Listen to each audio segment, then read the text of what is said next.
وعلى رأي المثل مراية الحب عمياء. من واقع جلساتي مع عملاء مختلفين حبيت أتكلم معاكم النهاردة على علاقة خطيرة قوي بيوضحها مثل مراية الحب عمياء، أو على رأي الفنان وائل جسار في أغنيته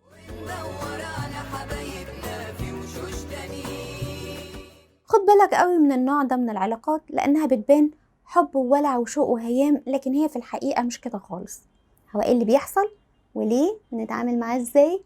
ده اللي هنتعرف عليه النهارده في حلقتنا من نيو لوك لايف. قبل ما نبدأ بفكرك تعمل لايك وسبسكرايب، فعل زر الجرس عشان يوصلك كل جديد، ويلا بينا.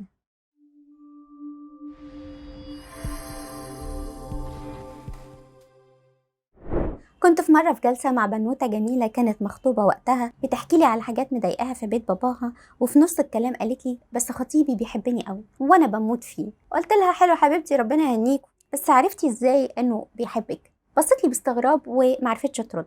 قلت اساعدها، سألتها يعني دايما بيقولك بحبك بقى ومسجات وقلوب ولوف لوف وحاجات حلوة كده؟ قالت لي لا هو ملهوش في الجو ده. فضلت رايحة جاية معاها في الأسئلة، وكل ما أسألها على حاجة تقولي لأ مش بيعمل كده، وكانت بتكرر إجابة واحدة على كل الأسئلة، بس هو بيحبني جدا موت. البنوتة الجميلة دي كانت شايفة أن سعادتها مع الشخص ده من غير ما تتأكد حقيقي زي ما هي شايفاه ولا لأ. تفتكروا إيه المشكلة في العلاقة دي؟ المشكلة إن الصورة اللي في خيال البنوتة ملهاش دعوة بواقع خاطبها، يعني في الحقيقة هي اتجوزت واحد تاني غير اللي هي شايفاه، ليه صفات وطباع وأسلوب مختلفين تماما عن اللي كانت هي بتحلم بيه، وانطبق عليها المثل اللي بيقول مراية الحب عمي. مشكلة كبيرة.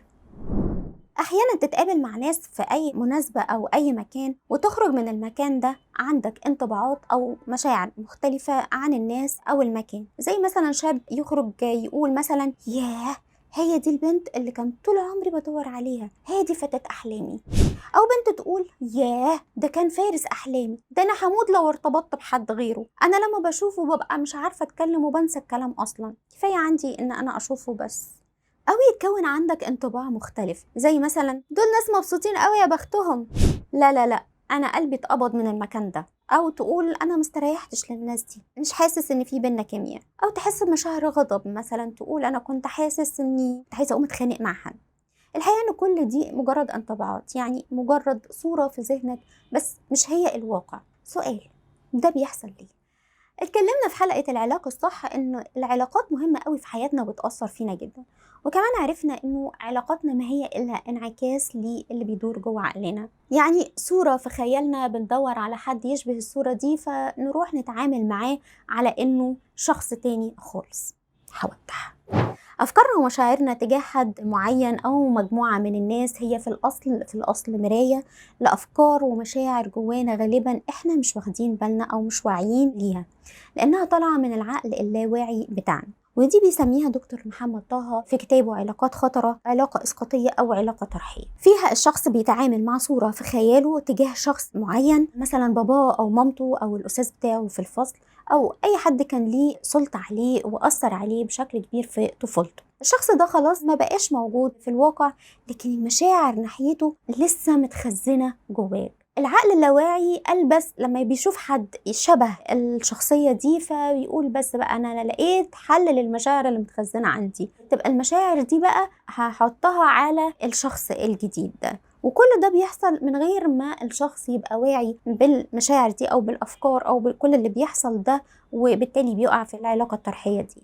هنا بتيجي المشكلة، إن العقل اللاواعي بيجيب مشاعر قديمة متخزنة عنده الشخص خلاص ما بقاش موجود في الواقع، ويسقطها ويطرحها ويركبها على شخص تاني موجود دلوقتي لكن ملهوش دعوة بأي حاجة. زي إسماعيل ياسين مثلا لما كان بيوهم نفسه إنه بياكل خروف، ولكن هو في الواقع كان بياكل فول وطعمية. أو زي أغنية الفنانة أنغام اللي بتقول فيها لحبيبها اللي سابها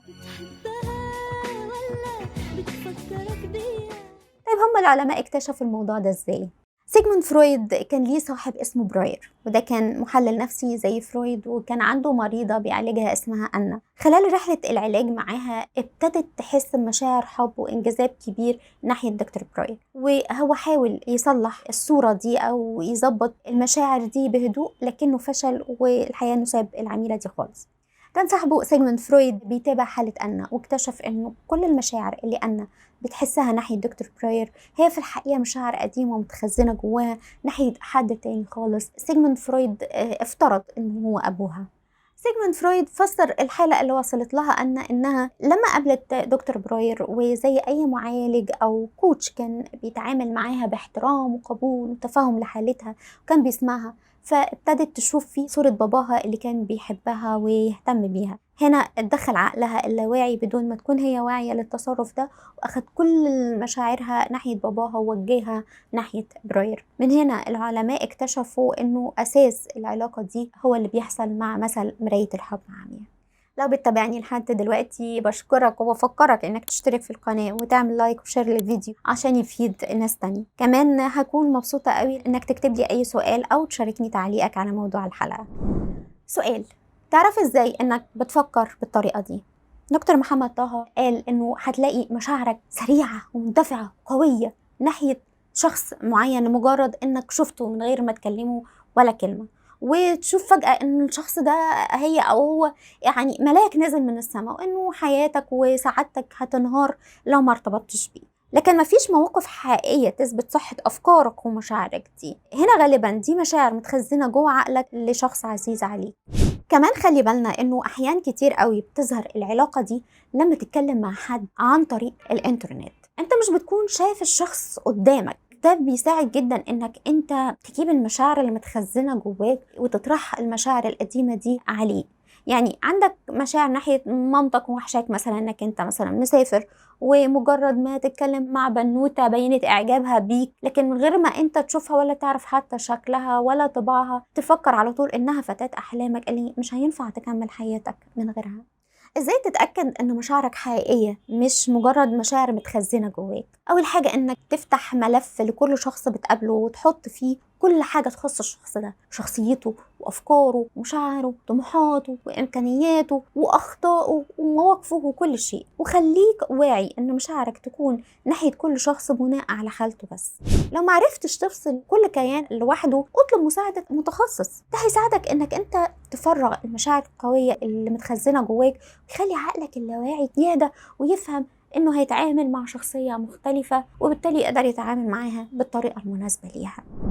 تعمل ايه لو لقيت نفسك واقع في علاقة من النوع ده؟ يعني انت اللي بتقع عليك المشاعر دي، سواء كانت مشاعر حب او كره او غضب او خوف. دور كويس قوي، هو انت فعلا عملت حاجة تثبت المشاعر دي؟ يعني انت عملت حاجة فعلا تخوف الشخص ده منك، او عملت حاجة تخليه يحبك او يغضب منك او اي حاجة؟ يعني لو انت فعلا السبب في المشاعر دي يبقى انت كده خارج نطاق العلاقة دي. لكن بدون سبب تبص تلاقي فيه المشاعر دي بتترمي عليك وخلاص، يبقى هنا خلي بالك انك انت ما تعيش دور مش بتاعك، ولازم تنهي الدور ده فورا. وخلي بالك كمان انه ما يأثرش عليك.